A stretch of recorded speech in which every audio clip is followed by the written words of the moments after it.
alguna turbulencia económica, también afectada por la política en sí.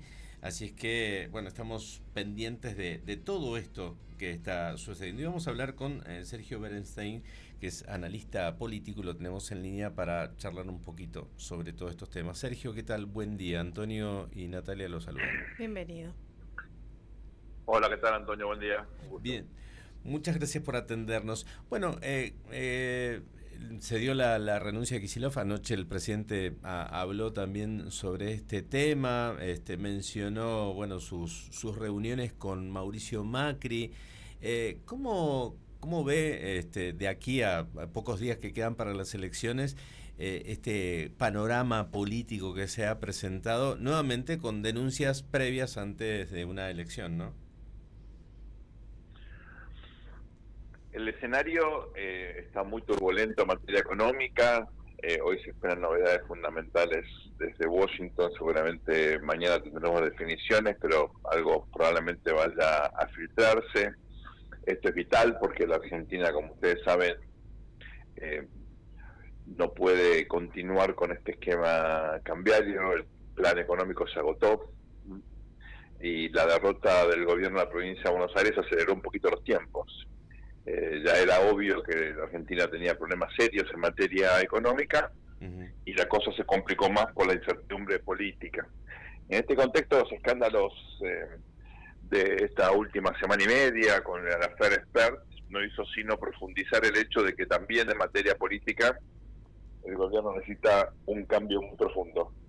Se agotó la etapa del hiperpresidencialismo, se agotó la etapa de los caprichos, de unilateralismo por parte del gobierno, tratando de disimular credibilidad en el Congreso a fuerza de embates por parte del Poder Ejecutivo, vetos y DNUs. Eso quedó totalmente ya desarticulado, con lo cual estamos frente a un gobierno que tiene que reinventarse económica y políticamente. Uh-huh. En el medio hay una elección y, por supuesto, en función del resultado, bueno, seguramente ahí los márgenes de maniobra del gobierno van a quedar más o menos acotados, ¿no? Sí. Eso dependerá de lo que decidan los ciudadanos de las urnas el próximo 26. Pero tengamos en cuenta que estos primeros 2 años o año y 10 meses de gobierno tuvo un estilo de presidente, eso ya no tiene más viabilidad. Y lo que estamos viendo ahora es cuánto puede cambiar. Estamos observando en sus declaraciones públicas es cierta flexibilidad, un reconocimiento de errores y algo de pragmatismo, pero al mismo tiempo el presidente considera que hizo un milagro, ¿no? Y lo va a presentar en un libro aquí en la ciudad de Buenos Aires, Uh-huh. con su banda de música, como si no pasara nada. Me parece que hay ahí cierta desconexión con la realidad, ¿no? Uh-huh. Uh-huh. Y ¿cómo influye o cómo puede llegar a influir todo el humor social que hay con todos estos idas y vueltas o dimes y diretes de los candidatos y todo esto, y además, bueno, la situación económica, el metro cuadrado de la gente en las próximas elecciones y la confianza o la esperanza que había en un momento o cuando se votó a Milei por este proyecto, ¿no? La gente va a seguir aguantando, como dice, que hay que seguir aguantando la parada, o puede llegar a cambiar el voto. Se acabó ese romance con la Libertad Avanza.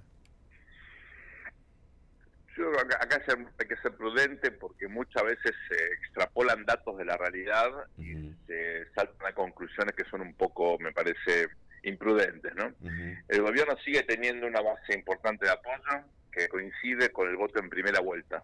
Uh-huh. El problema es que el propio presidente argumentó durante bastante tiempo que él tenía apoyo de más de la mitad de la sociedad. Eso nunca fue cierto. Eso tiene que ver con el voto de segunda vuelta, que es un voto contingente. Es decir, la diferencia entre el 30 y el casi 56, ese 26%, nunca fue un voto convencido. Si no lo hubieran votado al presidente en primera vuelta, no en segunda. Uh-huh. Era un voto que tenía expectativa, que había elegido tal vez por el más menor, pero nunca fue un voto, digamos, libertario duro. Entonces, hoy el presidente sigue teniendo el apoyo de ese 30%, que no es poco, pero de ninguna manera eso alcanza para gobernar de la manera que él pretendió los primeros, digamos, 20 meses de su mandato. Uh-huh. Con lo cual el error fue de interpretación.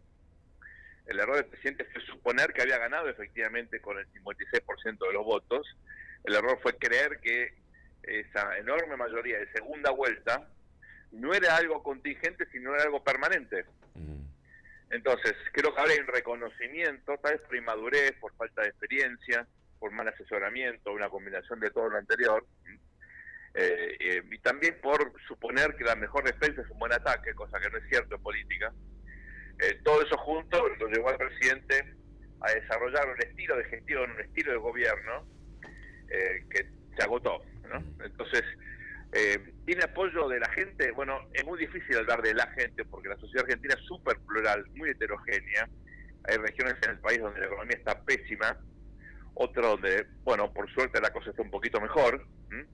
Todo lo relacionado con la energía, con la minería está un poquito mejor, pero los sectores más vinculados al consumo masivo, los grandes centros urbanos, la economía está en recesión ya hace por lo menos 2 trimestres. Entonces, esa situación obviamente impacta duramente en las preferencias de los ciudadanos. Algunos ciudadanos que no están bien económicamente, de todas maneras creen que este es el rumbo adecuado, sí, pero hay una mayoría que busca opciones de oposición. Ahí aparece el peronismo, de verdad, como la primera minoría opositora que logra generar un volumen bastante parecido al que tiene hoy la Libertad Avanza. Veremos cuál de las dos fuerzas es la primera minoría, pero la Argentina va a surgir el proceso electoral con una fragmentación de la oferta y también de la demanda. La sociedad va a demostrar que está buscando otras opciones. En algunos casos va a favorecer probablemente al oficialismo, porque hay coaliciones locales que le dan más chance, como ocurre en Mendoza, donde el gobernador tiene buenos números en términos de aprobación, donde los candidatos tienen, digamos, una trayectoria que permite enfrentar a la sociedad y ofrecer alguna alternativa. En otros distritos, la provincia de Buenos Aires, bueno, veremos qué pasa ahora con el reemplazo de Diego Santilli, que va a ocupar el primer lugar en vez de José Luis Espert. En otros casos, como por ejemplo en la ciudad de Buenos Aires, donde predomina un electorado hace muchos años de centro derecha, bueno, en principio ahí Patricia Bullrich debería hacer una buena elección, pero el candidato a diputado lo conoce muy poca gente, y no es un buen candidato como Fargosi, con lo cual ahí seguramente vamos a ver cómo la gente tiene, digamos, capacidad de selección y puede ahí dividir el voto, ¿no? Probablemente los votos de Bullrich sean muy superiores a los que obtiene Fargosi. Así que es un electorado activo que varía en función del distrito, que es muy crítico, que no come vidrio y que seguramente va a expresar en las urnas esas preferencias, ¿no? Y agrego a todo esto también con un sistema nuevo, boleta única de papel. Tal cual. Muy importante eso, porque obviamente todas las macanas que se hacían con el viejo sistema desaparecen, y esto favorece también la transparencia de un proceso electoral que de todas maneras se llega con los vicios típicos del mal financiamiento de las campañas, ¿no? Lo de Espert, lo más importante es que demuestre una vez más que la Argentina se debe un debate sobre el financiamiento de la política en general, de las campañas en particular.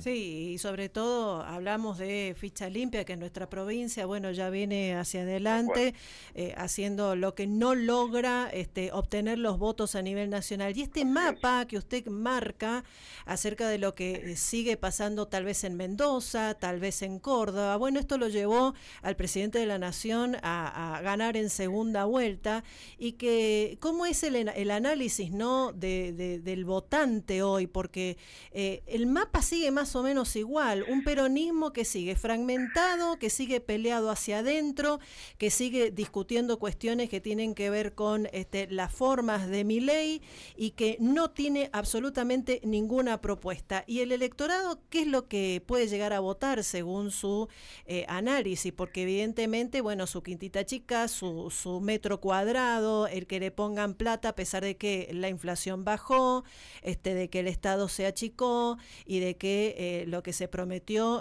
se fue cumpliendo, más allá de las formas, ¿no? ¿Qué va a volver a votar ese electorado que me parece que no lo acompañó cuando ganó Milei, ¿no? A ver, yo creo que el periodismo sí tiene una propuesta, que es volver un poco a lo que hizo en el pasado. Eso a uno les puede parecer bien, otros regular, otros mal, pero bueno, indudablemente algunos de los elementos más, yo diría, cuestionables, ¿no?, de la política del presidente Milei. Por ejemplo, generar, no son cuestiones de forma, sino de fondo, generar un conflicto como el del Garrahan, que era irrelevante en materia fiscal, pero que fue simbólicamente muy significativo. Algo parecido ocurre con las universidades públicas. Peleas ridículas que el gobierno alimentó, suponiendo que eso fortalecía el liderazgo presidencial, y lo terminó derrumbando. El abuso de los vetos, por ejemplo, que terminaron generando un Congreso que se puso de acuerdo para frenar el Poder Ejecutivo, algo muy sano en materia institucional, pero que debilitó muchísimo al presidente por un capricho ridículo. Sí, pero que Entonces, tienen mayoría. hay aquí errores. Claro, tienen mayoría, es imposible, ¿no? No, no es imposible. El presidente en el año 2024 logró apoyo, por ejemplo, a la ley bases. Convocó al diálogo y logró el acuerdo en Tucumán, ¿no?, los acuerdos de mayo. Y sin embargo, luego de eso, se ensorbeció y pensó que podía gobernar solo, transformar la Argentina a fuerza de decretos. Eso es bastante absurdo y generó costos extraordinarios en la forma de gobernar. Hablar pestes del PRO y ahora necesitar ir de rodillas a pedir ayuda. Insultar a los electores que lo habían votado. Ñoños republicanos, decía el presidente. Bueno, ahora se convirtió en uno. Es decir, acá hay cuestiones que no son de forma, son de fondo, son de concepción de cultura política, de concepción institucional de cómo funciona el Poder Ejecutivo, cuál es la división de poderes. El presidente se refería a un poder del Estado como el poder legislativo de una manera muy peyorativa, de forma incluso agresiva. Bueno, todas estas cuestiones hoy están jugando en contra del presidente. Yo creo que igual tiene un electorado, insisto, ¿no? Sí. De por lo menos un tercio de la población a nivel nacional que lo sigue apoyando, que no es poco. La imagen del presidente se estancó, cayó mucho, pero se estancó en 39 puntos de imagen positiva. Es muy superior, por ejemplo, a la de Cristina. Ahora, el electorado en la Argentina, que en segunda vuelta, insisto, apoyó al presidente, en primera vuelta había optado por, efectivamente, otras alternativas. Esto me refiero a las elecciones de 2023. Siempre tuvimos una sociedad parcialmente polarizada, no totalmente polarizada. Puede estar polarizada en algunas discusiones, pero no en sus demandas políticas. Es una sociedad plural, heterogénea, siempre lo fue y lo sigue siendo, con lo cual esta idea de fomentar una polarización con el kirchnerismo me parece muy preocupante. Fracasó en la provincia de Buenos Aires, puede volver a fracasar. Miren, ayer el presidente cometió un error, espero, o si no estamos ante un problema muy serio, cuando dijo que en realidad todo el escándalo Spert era fruto de una operación del kirchnerismo, porque él había decidido que Cristina vaya presa. Bueno, en Argentina todavía hay división de poderes, y quien se carga de eso es la justicia, y de hecho hubo un fallo de la Corte, en todo caso ratificando la prisión de Cristina, o la condena a Cristina. El presidente, que se sepa, hasta ahora, no tuvo ninguna influencia, y si lo tiene es inconstitucional. Entonces no sabemos si trata de un presidente que no leyó la Constitución, o que efectivamente cometió un delito. Él no puede interferir en el fallo de la Corte. Si lo hizo esa causa, tiene que caer, y Cristina tiene que quedar libre. Ahí el presidente en la misma entrevista señaló, bueno, las reformas que se vienen, tributaria, laboral, y jubilatoria también, previsional.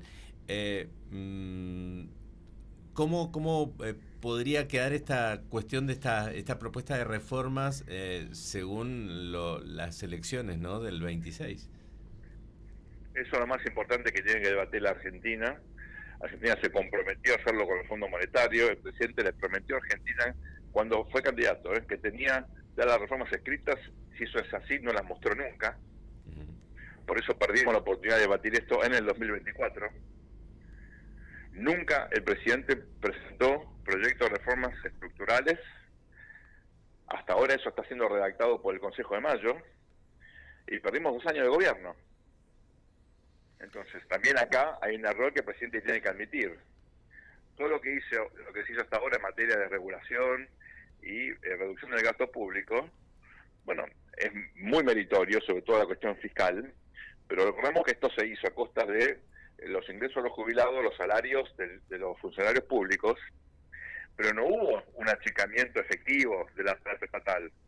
Se quiso hacer por decreto, cerrar el INTA, el INTI y otros organismos, que eso lo frenó la justicia. Porque por decreto no se pueden hacer esas cosas. Sí, pero por el Al Congreso margen de que tampoco, en algunos casos Sergio. estaba mal, ¿verdad? Sí, pero por el Congreso tampoco, Entonces, porque no tenía los votos tampoco, sí, no no, le iban es a la única acompañar. manera, no, es la única manera de hacerlo. La única manera de hacerlo es discutirlo en el Congreso. Ahora, uno no hace en el Congreso lo que quiere. Uno tiene que buscar consensos, porque no es el dueño de la verdad. Y de todas maneras, aunque lo fuese, bueno, la única manera de garantizar sustentabilidad a largo plazo es que las reformas sean apoyadas por una amplia mayoría. Puede no ser la reforma ideal, pero tiene que ser la reforma posible, como ocurrió con la diferencia entre la ley Bases 1, que fue rechazada, y la ley Bases 2, que logró un amplio apoyo. Sí, o sea, desmantelada. ¿Y qué piensa del ahora de la reforma penal que creíamos todos que va a ser aprobada, ¿no? Pero hay un sector del kirchnerismo inclusive que ya están diciendo que no van a ir a favor de eso, sino van a ir en contra. La verdad que yo no soy especialista en el tema, hay gente que sabe mucho más que yo, así que de eso prefiero no opinar. Lo que sí les puedo asegurar es que hay mucha evidencia empírica que demuestra que aumentar las penas o bajar la edad de imputabilidad no tiene ningún impacto en los resultados de la política criminal. Eso estadísticamente es así, eso no es solución en sí mismo. Así que lamentablemente creo que por lo menos algunos componentes de esa reforma, insisto, sin ser especialista, por la evidencia empírica que se tiene en el mundo, no tiene buenos resultados. Bien. Sergio, le agradecemos muchísimo tiempo que nos ha brindado. Muy amable. Por favor, un placer. Gracias a ustedes. Gracias, hasta luego. Estábamos hablando con el analista político Sergio Berenstein sobre, bueno, todo este tema. Incluso ya hay algunas opiniones de nuestros oyentes a través de WhatsApp, a través de YouTube. Muchas gracias a todos porque están ahí atentos, escuchando nuestro programa.